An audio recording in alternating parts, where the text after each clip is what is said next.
Carla never expected a quiet lunch date to blow up her entire world, but everything spiraled the moment Lisa didn't show. She'd planned something simple, something sweet, just a chance to reconnect, yet Lisa vanished without a word. Carla tried to brush it off, but that uneasy feeling only grew as she headed home, hoping for an explanation. What she walked into was something she could never unsee.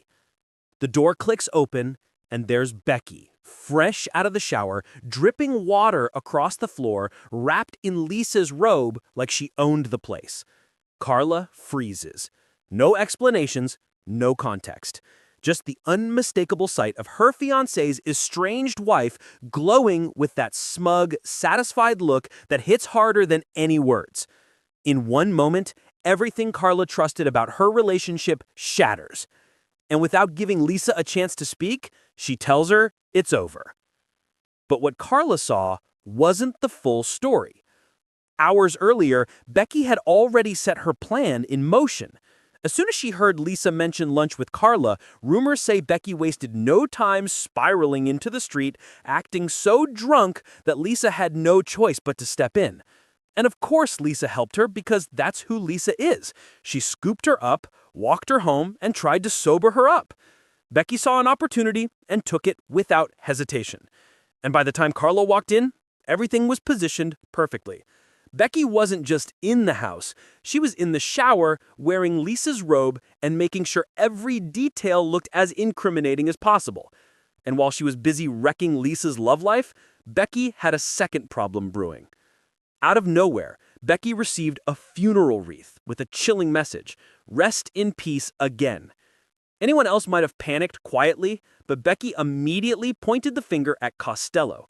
She went as far as snapping a secret picture of a group of teenage girls at the precinct, sending it straight to Costello like some twisted warning. The moment he recognized his daughter in the image, the tone shifted.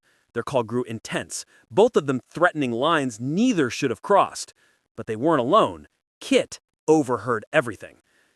Kit didn't know the full story, but what he heard was enough to spark real suspicion. And the next day, things took an even stranger turn.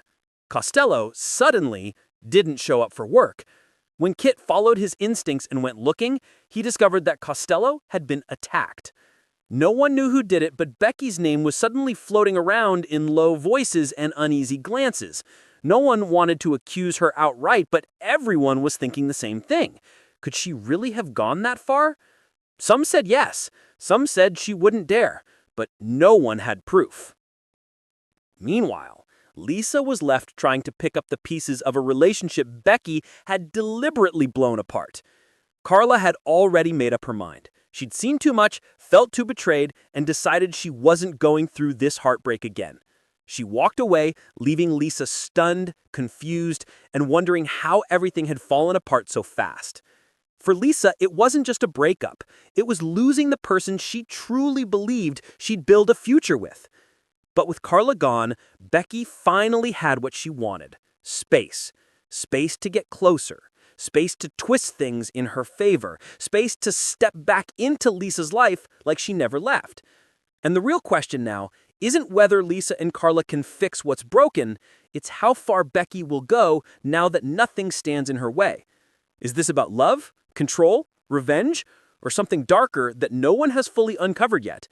Whatever happens next, one thing is clear: Becky has only just begun.